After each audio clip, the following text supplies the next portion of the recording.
Nosotros vamos a leer un pasaje en el día de hoy, un pasaje muy conocido que tiene que ver con lo que nosotros celebramos, pero que usualmente no es un pasaje como elegido para días como estos, porque usualmente tendemos a pensar en pasajes que nos recuerden el pesebre, el nacimiento, los pastores afuera pastando con las ovejas, la visita de los ángeles que anunciaron las buenas nuevas de gran gozo.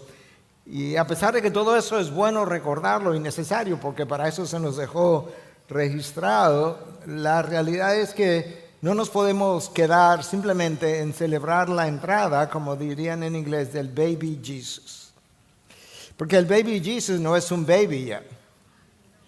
Porque cuando tú me has invitado a uno de tus cumpleaños, no me enseñas una cuna donde tú naciste, sino que estamos celebrando algo más en lo que tú te has convertido. Y de esa misma manera sí es bueno y necesario, porque de nuevo Dios nos dejó registrado el nacimiento, recordarlo, y es correcto, y lo hicimos el miércoles pasado, y hablamos de cómo ese Dios tuvo la disposición de entrar en el vientre de una madre y estar 9 meses en dicho interior, y cómo estuvo dispuesto como niño a ser limpiado y los pañales, independientemente de cómo los usara en esa ocasión, ser cambiados, y cómo ese creador del universo pasó a ser sostenido y alimentado por los pechos de una madre. Todo eso es necesario, pero si nos quedamos ahí, nosotros perdemos la razón de todo ese evento. Porque la razón de ese evento trasciende el pesebre y trasciende el embarazo de María y trasciende su virginidad. De manera que lo increíble no es que Jesús naciera como nació, aunque eso tiene cierto misterio también, pero piensa que el Dios invisible de alguna manera se hizo visible. El Dios inmaterial que está aquí, que no lo puedes ver, que no lo puedes tocar de repente, era visible, tocable, por así decirle, hablable. Le podías hablar. Las implicaciones fueron extraordinarias. El Dios exaltado, adorado por todos los seres angelicales, de repente aquí humillado y rechazado.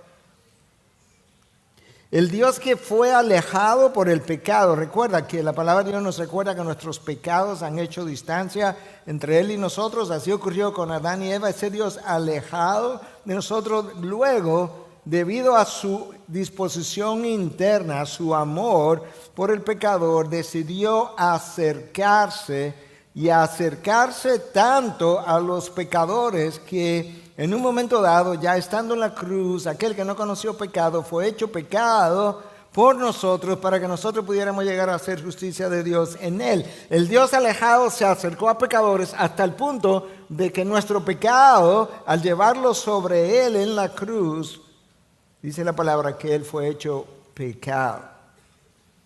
Esa es la razón por la que yo he titulado mi mensaje en esta mañana: el incomparable misterio de la encarnación de Dios. No podemos recordar el nacimiento de Cristo simplemente como la encarnación de Jesús, aunque lo fue. Pero yo tengo que recordar quién es este Jesús, para poder entender mejor y aquilatar mejor la encarnación de Dios. Escucha cómo Pablo, cuando le escribe a Timoteo en 3:16, cómo él habla de este evento. Él le llama el misterio de la piedad, o el misterio de nuestra fe. Y de ese misterio dice que ese misterio de la piedad, o el misterio de nuestra fe, es el hecho de que Dios fuera manifestado en la carne. Ese es el misterio, dice el apóstol Pablo. ¡Wow! De manera que en el título que te leí de mi mensaje, el incomparable misterio de la encarnación de Dios, hay 4 palabras cuidadosamente seleccionadas: incomparable, no hay otro evento igual; misterio, ahora lo hablaremos; encarnación y Dios. En el Nuevo Testamento la palabra misterio, permíteme introducir mi texto antes de leerlo. En el Nuevo Testamento la palabra misterio hace referencia, aparece como 22 veces y hace referencia a algo que en el Antiguo Testamento estaba anunciado pero no revelado. Misterio. Estaba anunciado. ¿Cómo es esto que una virgen concebiría? ¿Cómo es esto de que un niño sería Dios con nosotros? En Manuel estaba anunciado, pero ellos no entendían eso. Entonces era un misterio. Pero ese misterio pasó a ser revelado. Es como si tienes un regalo envuelto, no sabes lo que es. En el Nuevo Testamento ese misterio es revelado y eso es exactamente lo que esto implica. En el Nuevo Testamento nosotros llegamos a entender esto de que Dios vino a estar con nosotros. De que Dios vino a estar en un cuerpo humano. De manera que ya a la luz del Nuevo Testamento ya dejó de ser un misterio, ya entendemos de qué se trata. Y al inicio de esa historia bíblica que tú lees aquí, tú conoces que algo ocurrió en el jardín del Edén. Dios crea al hombre a su imagen y semejanza y la idea fue todo el tiempo poder tener íntima comunión con ese hombre, habitar con él. Y sin embargo, algo pasó y es que esta pareja se rebeló contra Dios y la afrenta fue considerada tan increíblemente grande, reverente, que a Dios no le quedó otra opción que no fuera expulsarlos. La razón por la que yo menciono eso es porque lo que nosotros recordamos hoy representaba la única posible opción de restaurar la comunión del hombre con Dios. Se perdió. Y la única forma de que esa comunión pudiera ser restaurada otra vez, de tal forma que en algún momento el hombre pudiera volver a intimar con Dios, esa era la encarnación. Desde Génesis 3, cuando esta rebelión de Adán y Eva ocurre, en todos los eventos, para ponerlo con una frase coloquial nuestra, habidos y por haber, serían orquestados para que esto ocurriera, literalmente hablando. Génesis 3 narra la rebelión, la expulsión inicial del lugar de adoración. Pero cuando tú llegas al final de la historia, al final, Apocalipsis, capítulo 21, escucha cuál es el resultado de la encarnación de Cristo. Entonces oí una gran voz que decía desde el trono: el tabernáculo de Dios está entre los hombres, y Él habitará entre ellos, y ellos serán su pueblo, y Dios mismo estará entre ellos. Para eso Dios creó a Adán y Eva, para eso Dios quería que ellos se multiplicaran y llenaran la tierra para poder habitar entre ellos, pero eso no había sido posible y la encarnación ahora crea la situación, la condición es la palabra, la posibilidad de que nosotros volviéramos a tener el tabernáculo de Dios, a Dios mismo habitando entre nosotros, y eso es anunciado al final de la historia. Pero entre el principio de la historia y el final de la historia hubo una encarnación. C.S. Lewis dice en su libro conocido como Los Milagros, él dedica todo un capítulo al milagro de la encarnación. Él dice que este milagro es el milagro central afirmado por el cristianismo. Central. Cada uno de los demás milagros son una preparación para este, o apuntan a él, o son una consecuencia de él. La armonía y por consiguiente la credibilidad de cada milagro en particular depende de su relación al gran milagro. Él está hablando de la encarnación. Toda discusión de los milagros separadamente de él es inútil. Lo único que hace sentido a toda la historia bíblica es que este milagro haya ocurrido. Yo te puedo ilustrar de varias maneras por qué Lewis dice tal cosa. Tú lees en Génesis 3:15 que la simiente de la mujer, refiriéndose a alguien que vendría posteriormente, aplastaría la cabeza de Satanás. Eso presupone una encarnación. porque tenía que venir. La única posibilidad de que la promesa que Dios le hizo a Abraham de que en tu simiente, refiriéndose a un descendiente de él, serían benditas todas las naciones de la tierra, presupone una encarnación. Los profetas anunciaron, todos ellos, la venida de un Mesías, presupone la encarnación de dicho personaje. Los evangelios representan la biografía de un Dios que se hizo hombre. Las cartas o epístolas del Nuevo Testamento representan las enseñanzas del Dios encarnado. El libro de Apocalipsis, ya te lo acabo de leer, ahí nosotros encontramos la adoración del Cordero inmolado, del Cordero que fue sacrificado, pero el Cordero que fue crucificado presupone la encarnación del mismo Cordero antes de su sacrificio, de manera que en la primera mitad de toda la historia bíblica se nos habla del regreso de Dios a la tierra. En la segunda mitad de la historia bíblica nosotros vemos dicho regreso. La primera mitad es como una sombra de lo que había de venir. En la segunda mitad de la historia bíblica nosotros vemos con claridad qué era lo que había sido anunciado. Juan Calvino en una de sus obras dice que, refiriéndose a la encarnación, dice que la extraordinaria gloria de Dios es invisible hasta que brilla en Cristo. De lo contrario no lo puedo ver. La majestad del Padre está oculta, dice Calvino, hasta que se muestra impresa en la imagen de Cristo.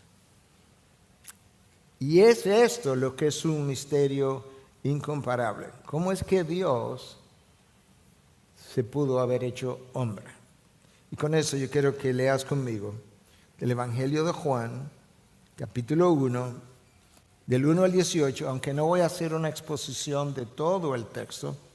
Hace años atrás hice una exposición de todo el Evangelio y yo voy a leer del 1 al 18, pero en esa ocasión esos versículos tomaron 7 sermones por separado. Hoy yo voy a tratar de elegir algunas enseñanzas. Esta es la palabra de Dios. En el principio ya existía el Verbo, y el Verbo estaba con Dios, y el Verbo era Dios. Él estaba en el principio con Dios. Todas las cosas fueron hechas por medio de Él, y sin Él nada de lo que ha sido hecho fue hecho. En Él estaba la vida, y la vida era la luz de los hombres. La luz brilla en las tinieblas, y las tinieblas no la comprendieron. Vino al mundo un hombre enviado por Dios, cuyo nombre era Juan el Bautista. Este vino como testigo para testificar de la luz, a fin de que todos creyeran por medio de Él. No era Él la luz, sino que vino para dar testimonio de la luz. Existía la luz verdadera que al venir al mundo alumbra a todo hombre. Él estaba en el mundo y el mundo fue hecho por medio de Él y el mundo no lo conoció. A los suyos vino y los suyos no lo recibieron, pero a todos los que le recibieron les dio el derecho de llegar a ser hijos de Dios. No lo eran. A los que le recibieron le dio el derecho de llegar a ser hijos de Dios, es decir, a los que creen en su nombre, que no nacieron de sangre, ni de la voluntad de la carne, ni de la voluntad del hombre, sino de Dios. Escucha ahora, de esto que se trata este día. El Verbo se hizo carne y habitó entre nosotros, y vimos su gloria. Gloria como del unigénito del Padre, lleno de gracia y de verdad. Juan dio testimonio de él y clamó: este era del que yo decía, el que viene después de mí es antes de mí, porque era primero que yo. Pues de su plenitud todo hemos recibido, y gracia sobre gracia. Porque la ley fue dada por medio de Moisés, la gracia y la verdad fueron hechas realidad por medio de Jesucristo. Nadie ha visto jamás a Dios, el unigénito de Dios que está en el seno del Padre. Él lo ha dado a conocer. Ese texto explica con lujos de detalle de qué trata esta encarnación que celebramos años tras años. Y Juan comienza identificando a un personaje y le da el nombre de el Verbo. No voy a entrar en los detalles de la razón de ese nombre. Y el Verbo, dice él, que existía desde el principio. En otras palabras, no hubo en la historia de toda la humanidad, de hecho en toda la historia, no hubo un momento en que el verbo no existiera. Y él dice que ese verbo estaba con Dios. Ahora hay diferentes formas como alguien puede estar con otra persona. Ahora aquí yo estoy con ustedes. Y eso es una palabra en particular en el griego. Si yo voy caminando por las aceras con mi esposa y vamos de la mano, esa no es la misma forma como yo estoy con ustedes, y eso es otra palabra en el griego. Pero la palabra que Juan usa en este texto en el griego es la palabra pros, y de acuerdo a los estudiosos implica una forma de estar el uno con el otro de una manera tan cercana, tan cercana, que prácticamente uno es el otro. De manera que Juan nos está diciendo que ese verbo estaba en el principio, desde toda la eternidad, y ese verbo estaba con Dios Padre de una manera tan íntima que prácticamente no había diferencia entre ellos. Estaban cara a cara, frente a frente, a pesar de ser dos personas distintas. Y eso nos recuerda por qué entonces Cristo, cuando está conversando con Felipe, uno de los discípulos, en un momento dado le dice: Felipe, tanto tiempo tengo contigo y tú todavía no me conoces, que tú me estás preguntando que te muestre al Padre. ¿No has entendido todavía que yo y el Padre uno somos? Esto es lo que Juan está tratando de comunicar. Pero Juan nos dice algo muy peculiar que pudiera ser confuso para muchos, y es que el verbo no solamente estaba con Dios, sino que el verbo era Dios. Él estaba con Dios, pero él también era Dios. Y lo que Juan está tratando de ayudarnos a entender es que este Dios, ahora el resto de nosotros que tenemos el Nuevo Testamento, es un Dios trino que existe en tres personas. Es un Dios, pero existe en tres personas. Está Dios Padre, Dios Hijo, Dios Espíritu Santo, pero es uno solo, tres en uno. Y es por eso que Juan dice que este verbo, refiriéndose a Jesús, estaba con Dios, pero también era Dios, como parte de la Trinidad. Dios Hijo estaba con Dios Padre. Déjame ponerlo de otra manera. El Hijo estaba con el Padre. El Hijo estaba con Dios. Pero el Hijo era Dios también.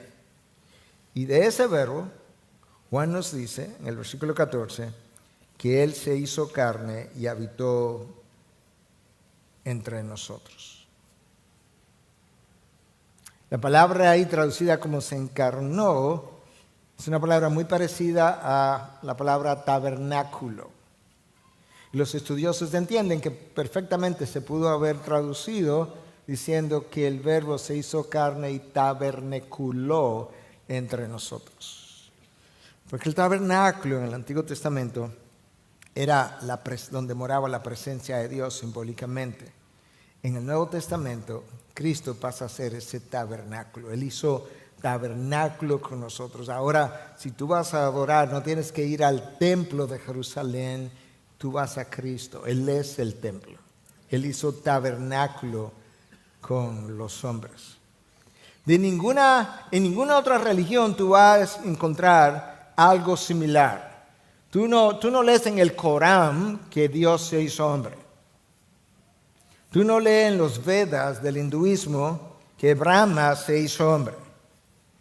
De ninguno de los dioses paganos de las demás religiones y sectas se dice que ese Dios X se hizo hombre. De hecho, frecuentemente tú lees, y esto es sobre todo muy especial con Alá y con Brahma, de cuán diferente ese Dios es de nosotros, tan diferente que ese Dios se mantiene alejado de nosotros. De hecho, de Alá se dice que tú ni siquiera puedes conocer cuál es su voluntad.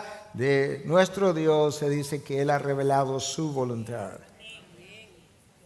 De algunos dioses paganos se dice que vinieron y visitaron la tierra y luego que se cansaron se fueron. Pero no que se hicieron hombre. Ahora el Dios trino entendió que ciertamente nosotros estábamos muy alejados de Él. Y que nosotros no teníamos ninguna disposición, ni siquiera capacidad de acercarnos a Él. Ni deseo, ni capacidad. Por tanto, Él decidió acercarse a nosotros, tanto como fuera posible para que entonces en un momento dado tú y yo pudiéramos disfrutar de nuevo íntima comunión con Dios. Y si eso iba a requerir el derramamiento de la sangre del Hijo encarnado, pues así sería. Si hay algo que tú encuentras en este libro, una de las grandes diferencias es que cuando tú lees otros libros de otras religiones, se enfatiza mucho la diferencia enorme que existe entre ese Dios y nosotros. Dios enfatiza la similitud que existe entre Él y nosotros. Él comienza diciendo que nosotros fuimos creados a su imagen y semejanza. Cuando nosotros manchamos su imagen, Dios decide venir en semejanza de hombre y viene a través de una mujer de nombre María, alguien especial, piadosa, sumisa, humilde. Y Dios está enfatizando su similitud con nosotros. Nos hizo a su imagen, luego Él vino a nuestra semejanza. Dios vino en la persona de Jesús y vivió entre aquellos que eran catalogados, son catalogados en la palabra como hijos de ira, hijos de la condenación, y vivió entre ellos justamente para sacarlo de la ira y llevarlos a ser hijos e hijas de Dios. Dios se hizo carne. ¿Tú has pensado en eso? Que Dios se hizo carne, que se hizo como uno de nosotros, exactamente igual pero sin pecado.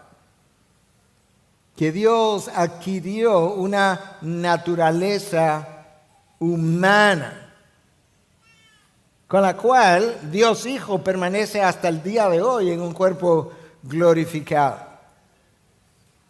Aquellos que estuvieron aquí el miércoles recordarán que pensamos, pero yo quisiera reflexionarlo con el resto que no estuvo, que este Dios se hizo tan humano que pasó por las mismas experiencias que todos nosotros atravesamos: hambre, sed, dolor, sufrimiento, tentación. Este Dios encarnado tenía que bañarse. Este Dios encarnado, cuando estaba pequeño, hubo que cambiarle sus pañales cuando se ensuciaba. Hubo que atender sus necesidades fisiológicas. Yo no quiero sonar prosaico ni mucho menos profano, pero este Dios, si algo piénsalo por un momento, simplemente para que te lo imagines, a Dios así de humano.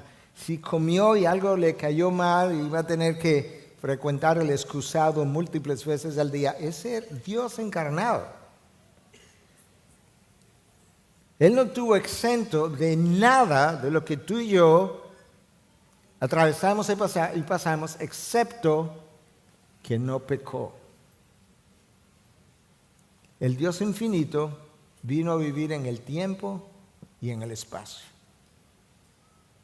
Dejó la eternidad a un lado para vivir entre mortales, para que los mortales alcanzaran la eternidad en el futuro. El Dios que sostiene el universo, en un momento dado, tú lo encuentras sostenido por 3 clavos en una cruz. Realmente es incomparable este misterio. Dios, esa es la razón por la que gente pasó frente a la cruz y le dijo: si tú eres Dios, pues sálvate a ti mismo. ¿Quién ha visto a un Dios muriendo? No, nadie, a menos que ese Dios se encarne y haya venido justamente para morir, para que a los que estábamos muertos pudiéramos vivir. El soberano al que todo el universo obedece, vino en la carne a obedecer a hombres como tú y como yo, para que tú y yo, que habíamos sido y hemos sido y somos rebeldes, aprendiéramos a obedecer de manera que no tuviéramos que seguir sufriendo las consecuencias de nuestras rebeliones. Cuando Dios se hizo hombre, Dios engrandeció a la raza humana. Escucha Antonio Cruz en su libro de Bioética Cristiana lo que él dice: el hecho de que el Señor Jesús se encarnara en nuestra propia naturaleza humana y asumiera la historia de los hombres consagra y ennoblece todo lo humano. Y Y él agrega, el Hijo de Dios que se muestra en las páginas del Nuevo Testamento no aparece con los míticos héroes griegos, como paladín de la belleza, campeón entre los poderosos o cabecilla de las castas nobles. Jesús se da a conocer más bien por todo lo contrario. Se mezcla entre enfermos, inválidos, prostitutas y desposeídos. Él mismo es como uno de ellos, nacido en un establo e hijo de un humilde carpintero. José no fue su padre biológico, pero fue su padre adoptivo. Por eso puede ser llamado hijo de hombre y dirigirse a los pobres, encarcelados y hambrientos como mis hermanos más pequeños. Los hambrientos, los pobres, los encarcelados, mis hermanos más pequeños. En esto consiste precisamente la singular grandeza del mensaje de Jesucristo. Dios se humilló y se hizo hombre para hacer de unas criaturas infelices personas verdaderas. Así es como Jesús honró definitivamente la raza humana. Y de ese verbo, de ese Dios que se encarnó, Juan nos dice que vino lleno de gracia y de verdad. Gracia para perdonarnos, de verdad para salvarnos. Fue la gracia de ese Dios que hizo que alguien mentiroso como Abraham inicialmente llegara a crecer tanto en intimidad con Dios que él fue eventualmente llamado amigo de Dios. Cuando Abraham conoció la verdad de Dios, dejó de ser el mentiroso como él comenzó a ser o siendo, y eventualmente fue llamado hijo de Dios. Esa es la misma gracia que permite que tú y yo le podamos conocer hoy. Hermano, no es lo mismo que yo lea en las páginas de un libro que diga Dios tiene mucha gracia, a que tú puedas oír de los labios de Dios encarnado, vete y no peques más. El primero es un concepto teológico leído de una página. Lo otro es la gracia encarnada en la vida de un hombre. Vino lleno de gracia y de verdad, gracia para amarnos y librarnos de la condenación, y de verdad para dejarnos ver la condenación que merecíamos y de la cual Él nos libraría. Lleno de gracia para no abandonarte a mitad de camino cuando volvieras a fallar, pero de verdad para mostrarnos los engaños de este mundo y dejarnos conocer la realidad y la bendición del mundo venidero. De ese verbo que se encarnó, el texto que leímos en el versículo 17 dice que la ley fue dada por medio de Moisés, la gracia y la verdad, ahí están las dos palabras otra vez enfatizadas, fueron hechas realidad por medio de Jesucristo. Moisés fue un mediador entre Dios y el hombre, pero la ley que Moisés trajo, lo único que hizo fue dejarnos ver la pecaminosidad nuestra. Cuando Cristo apareció, su verdad nos dejó ver la santidad de Dios, que nos impedía tener comunión con Él. Su verdad nos enseñó eso. Dios es santo y eso impide que tú tengas comunión con Él, pero su gracia nos enseñó que Dios deseaba tanto tener comunión con nosotros que hizo algo al respecto. Y esa es la razón por la que Dios Hijo, aunque existía en forma de Dios, no consideró el ser igual a Dios como algo a que aferrarse, sino que se despojó a sí mismo tomando forma de siervo, haciéndose semejante a los hombres, esa es la encarnación, y humillándose en forma de hombre, se humilló él mismo, haciéndose obediente hasta la muerte y muerte de cruz. Dios en la carne vino lleno de gracia y de verdad. Por medio de la verdad llegamos a conocer, ¿sabes qué? Estás separado de mí. Por medio de su gracia Dios nos dejó saber, pero al mismo tiempo yo quiero tener comunión contigo. Y en este caso, mi Hijo, que es la única solución para resolver este dilema, aunque es Dios conmigo aquí arriba en los cielos, ha decidido humillarse y bajar hasta ustedes y tomar la forma de hombre, hacerse en semejanza de hombre, hacerse semejante a ustedes, servirle como siervo y eventualmente ir a la cruz y morir sin pecado para perdonar o para pagar la deuda de pecado que tú tenías conmigo y poder entonces hacer posible la comunión entre nosotros dos otra vez. Cristo vino lleno de gracia y de verdad. Él vino a traernos por gracia la santidad que la ley no pudo darnos. La ley nos condenó, la gracia nos salvó. Por eso es que Juan establece el contraste entre Moisés y Jesús. La ley fue dada por Moisés, pero por medio de Cristo vino la gracia y la verdad. Y de ese verbo, en ese versículo 14, que nos habla que Él se encarnó, dice que habitó entre nosotros y vimos su gloria. Esto no era poca cosa. Todo judío, todo hebreo sabía, tú no puedes ver la gloria de Dios. De hecho, Dios le dijo a Moisés, Moisés, tú no puedes ver, ningún hombre puede ver mi gloria y vivir. De repente, lo imposible se hizo posible. La gloria de Dios que tú no podías ver y seguir viviendo, resulta que de repente apareció entre ellos, pero cubierto como, para ponerlo de esa manera, cubierto en un papel de humanidad, arropado por la humanidad de Jesús. Porque Dios quería darse a conocer a los hombres. Cuando Adán y Eva fueron expulsados, de ahí en adelante los hombres no conocían a Dios. Dios quería darse a conocer porque es la única manera de salvar al hombre por medio del conocimiento de Dios. Pero sabes que nadie puede dar a conocer a Dios que no sea Dios mismo, porque nadie sabe cómo Dios es.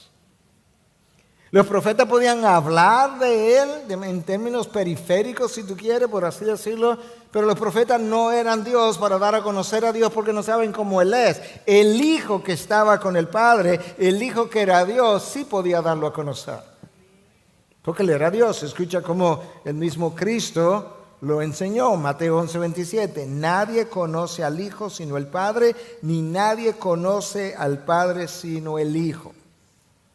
Y aquel a quien el Hijo se lo quiera revelar. A eso Él vino. Él vino a revelar al Padre, porque nadie podía hacerlo. Y en Juan 10:30 Jesús dice, yo y el Padre uno somos. Juan 14:9, el que me ha visto a mí, ha visto al Padre. No es que somos la misma persona, pero somos un solo Dios. Es una sola esencia.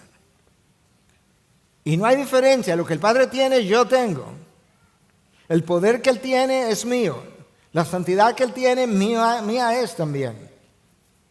La sabiduría que Él tiene, yo la poseo. Y por medio de la gracia, ellos y nosotros llegamos a conocer a Dios y su gloria. Ahora la pregunta es, ¿cuál es la gloria de Dios? Bueno, la gloria de Dios es lo que Él es, su esencia. Es como lo que Dios expresa hacia afuera cuando Él decide proyectarse. Todo eso es parte de su gloria.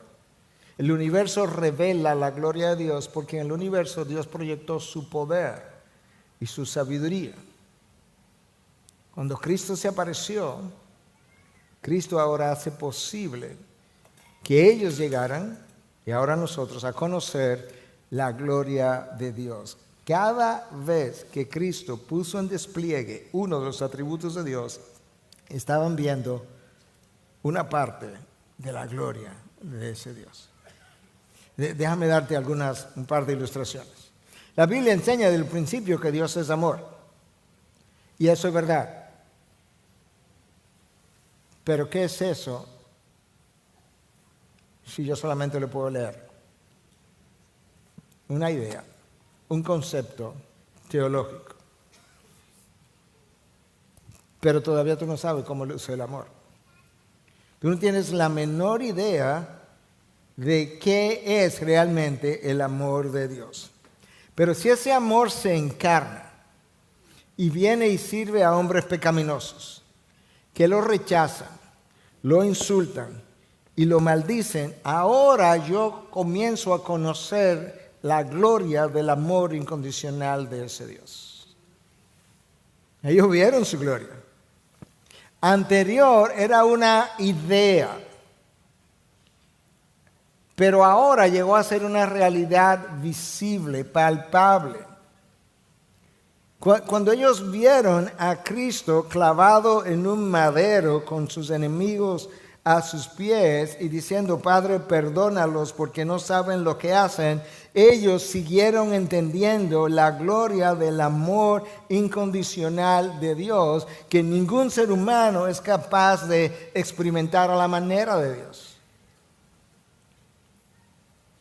Cuando ellos vieron a Cristo, que llamó a Pedro y a Juan a seguirle, llamó a pecadores.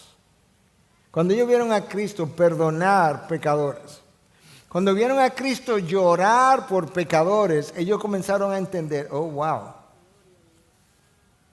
De esto es que trata el amor incondicional de Dios. Oh, yo creía que yo amaba. Yo creía que yo amaba a mi esposa, a mis hijos. Pero después de haber visto a Cristo, me doy cuenta que no, que yo no los amo. Mi amor es muy egoísta, muy dependiente, muy circunstancial, muy de que me llenen el tanque. Para yo entonces pensar si voy a llenar el tanque de otro. En el Antiguo Testamento los creyentes oyeron hablar del amor de Dios. Ellos oyeron, y no sabían cómo eso lucía. No tenían la menor idea de que Dios iba a perdonar a ese grado, a ese nivel, por así decirlo. Pero en Cristo ellos vieron que el amor incondicional de Dios siente aún por los que le rechazan. ¿Tú tienes gente que te rechaza? ¿Tú tienes gente que te ha rechazado? ¿Tú los sigues amando?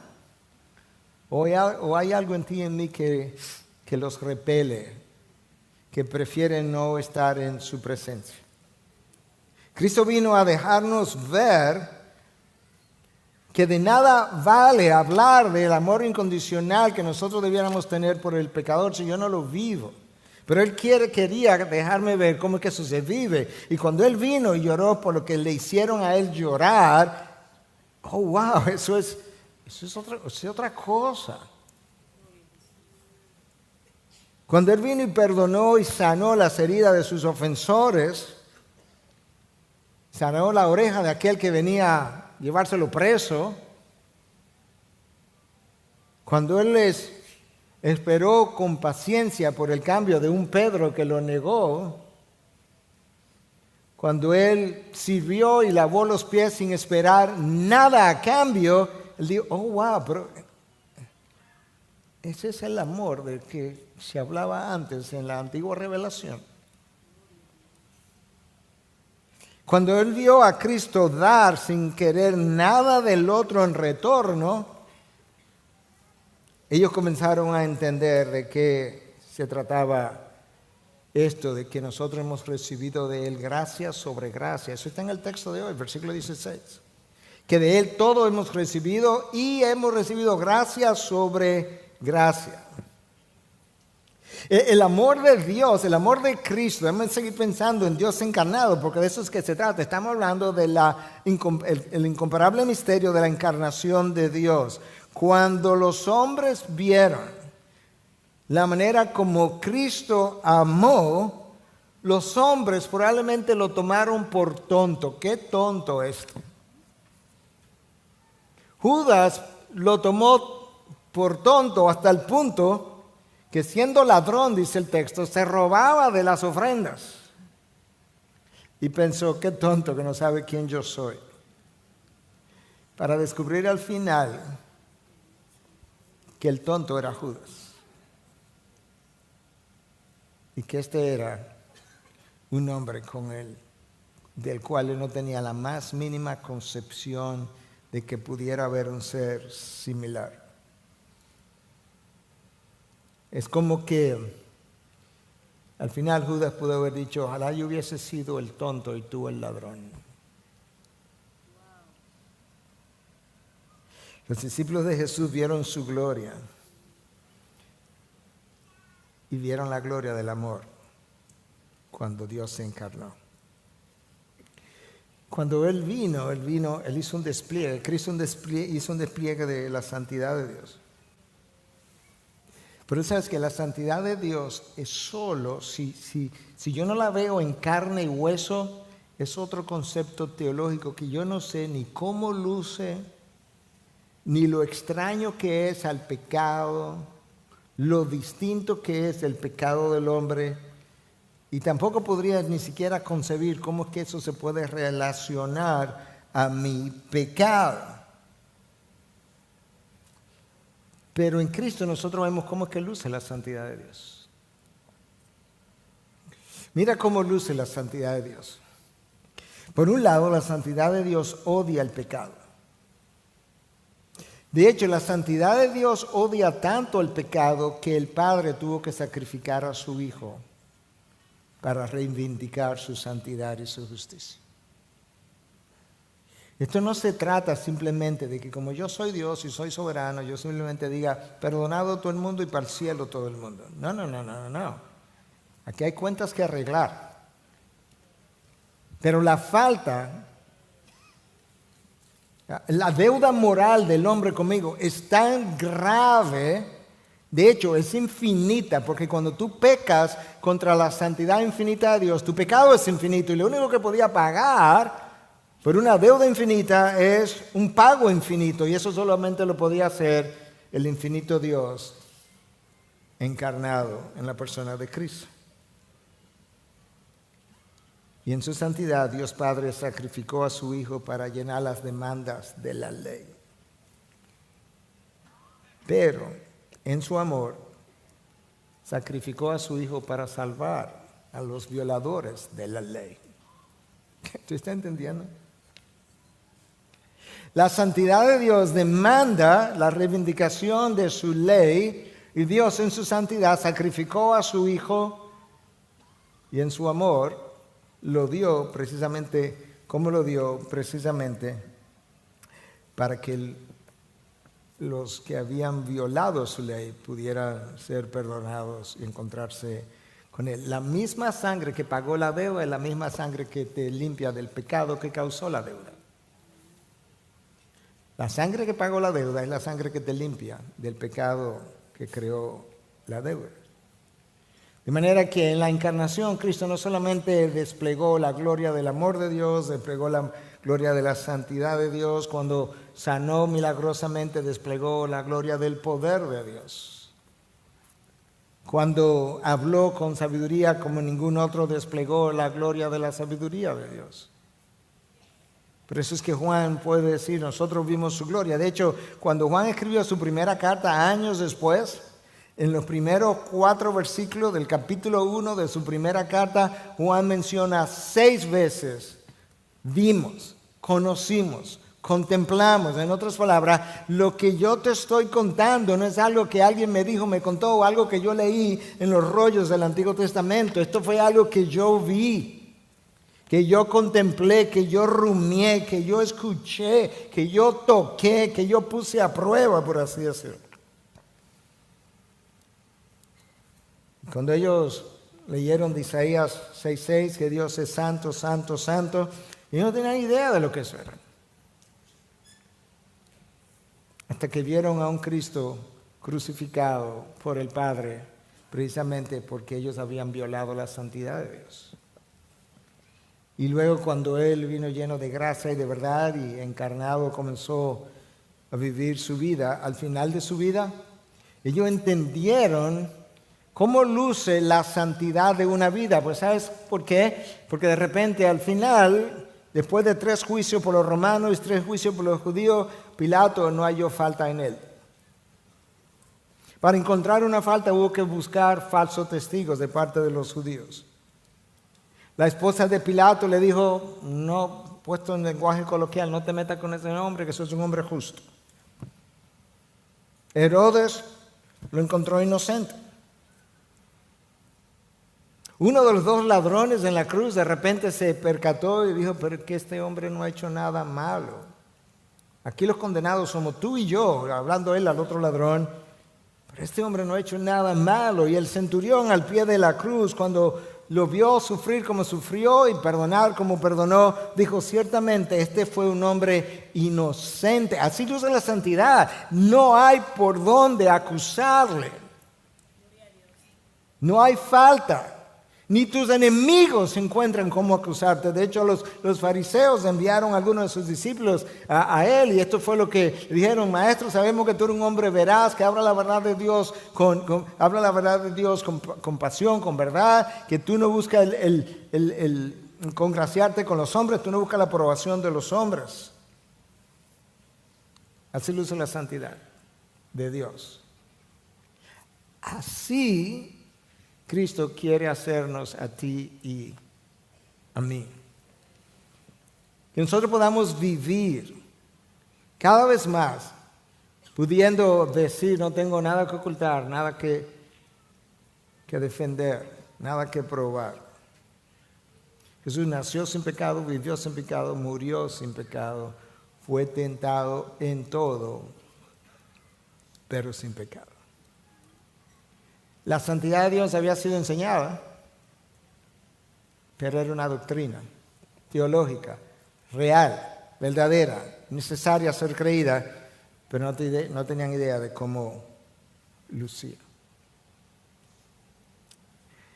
Hermanos, la encarnación de Cristo ciertamente comenzó con un bebé en un pesebre, pero como decía el pastor Luis al principio, el pesebre solamente era la manera de ilustrarnos hasta dónde llegó su disposición a humillarse para hacerse como nosotros, para acercarse a nosotros tanto como pudiera hacerlo, para luego Él acercarnos a nosotros, a Dios, tanto como Él pudiera hacerlo.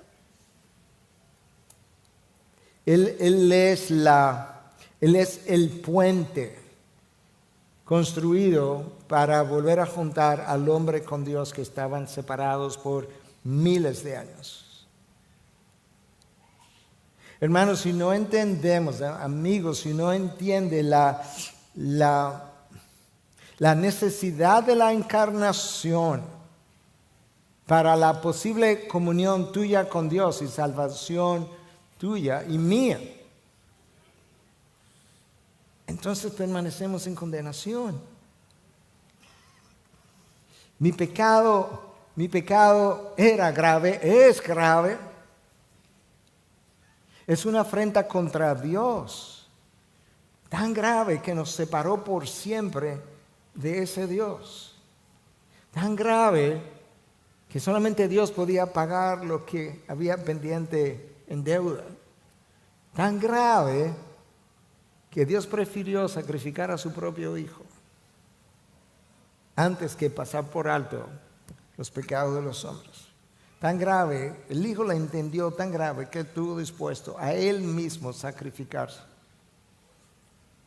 y dar la sangre para que un día algunos o muchos entendieran el milagro de la encarnación, la necesidad de la encarnación, como toda la historia entera, la historia bíblica entera, desde Génesis a Apocalipsis, depende de la encarnación. No habría cumplimiento de Génesis 3:15 Génesis, si Cristo no se encarna. No hubiese sido posible. Y si la encarnación no se da y no se cumple Génesis 3:15, el resto de la historia podemos cerrarla y olvidarla, porque Dios hubiese mentido.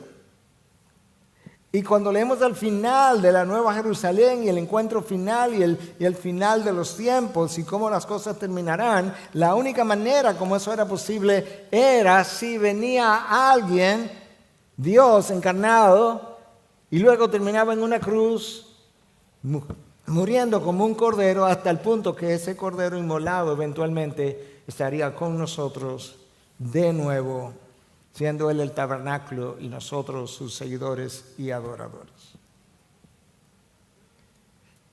Hay un problema con Jesús. Y el problema con Jesús es que nadie va al Padre si no es por Él. Hay un problema con Jesús si es que nadie conoce al Padre sino Él. Hay un problema con Jesús si es que nadie puede revelar a Dios sino Dios. Y Él es el único que le conoce para revelarlo. Hay un problema con Jesús y es que si Él no te perdona, tú y yo vamos a la condenación. El problema con Jesús es que Él es el único camino, la única verdad y la vida. Al final yo descubro que el problema no es Jesús, es un problema con Jesús. El problema es mío y lo tengo yo con Él. Porque yo soy el que estoy irreconciliado o estaba irreconciliado con Dios. Hermanos, sin Jesús, toda la Biblia desaparece. De hecho, Calvino decía que el planeta Tierra era el teatro que Dios construyó para desplegar el drama de la historia de la redención. De manera que todos los eventos, incluyendo la creación de la tierra misma, apuntaba a que un día Dios Hijo se encarnara y terminara el resto de la historia redentora. Todo el Antiguo Testamento apunta al Cristo encarnado. Todo el Nuevo Testamento gira alrededor del Cristo encarnado. Sin Jesús, mi culpa permanece y no tengo esperanza de perdón. Porque sin derramamiento de sangre no hay perdón de pecado. El problema con Jesús es el título de un libro que escribió Joseph Stowell, que fue presidente del Instituto Moody hace unos años atrás. Y él habla de estas cosas que te estoy diciendo ahora al final. Sin Él yo no puedo llegar hasta Dios. El problema con Jesús es que sin Él yo no puedo llegar hasta Dios. Él es el único mediador entre Dios y el hombre. 1 Timoteo 2:5. Hermanos, no hay otro. No hay intermediario que no sea Jesús. Ni hombre ni mujer. No hay santos ni ángeles de intermediarios que no sea Jesús. Un solo mediador entre Dios y el hombre, Cristo Jesús. 1 Timoteo 2:5. Sin Jesús, el cielo desaparece y el infierno permanece.